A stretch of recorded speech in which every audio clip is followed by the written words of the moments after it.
বিসমিল্লাহিররহমানিররহিম। আল্লাহ চলাফেরার মধ্যে যত সমস্যা আছে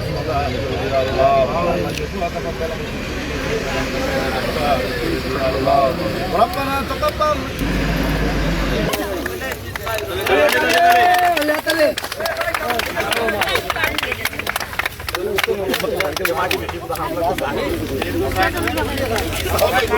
আরে ভাই কি গেল?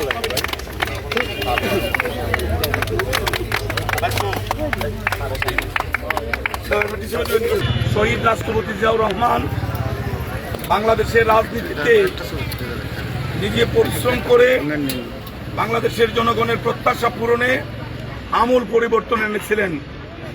আজকে ওনার সুযোগ্য সন্তান বাংলাদেশের জনগণের ভোট দ্বারা নির্বাচিত হয়ে আজকে 11তম প্রধানমন্ত্রী নির্বাচিত হওয়ার পরে উনি আবারও বাংলাদেশের মানুষের চাহিদা পূরণে পূর্বের ওনার বাবার অসমাপ্ত কাজ সমাপ্ত করার লক্ষ্যে এই খাল খনন কর্মসূচি হাতে নিয়েছেন।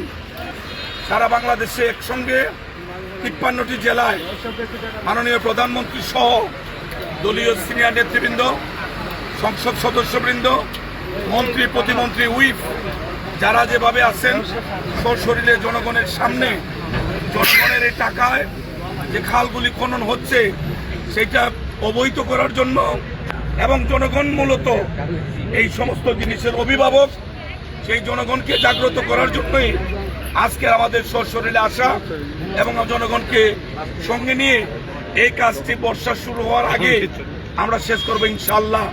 আমাদের 2 কিলোমিটারের উপরে এই খালটি দীর্ঘদিনের প্রত্যাশা ছিল চুনারঘাটবাসী মানুষের।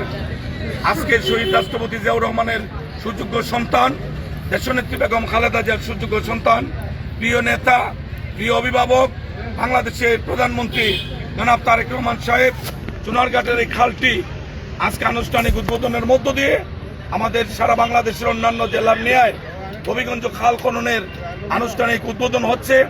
আমরা অনুরোধ করব যে যেখানে আছেন জনগণ হিসাবে, দেশের অভিভাবক হিসাবে খেয়াল রাখতে হবে আমাদের ডানে বামে অনেক দুর্নীতিবাজ আছে যারা নিজেদের আখের গুছাতে চায় জনগণের টাকা লুণ্ঠনের মধ্য দিয়ে।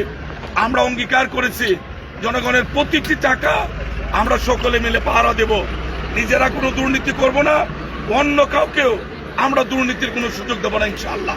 আমাদেরকে লক্ষ লক্ষ ভোটের ব্যবধানে নির্বাচিত করে মানুষের খেদমতের সুযোগ করে দিয়েছে, সেই জনগণকে নিয়ে আমাদের পথ চলা হবে আগামী দিন।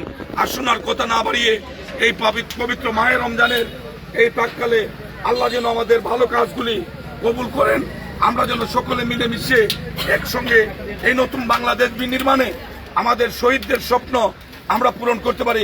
আল্লাহ যেন আমাদের সেই তৌফিক দেন। Next level, well done, side by side, fridge.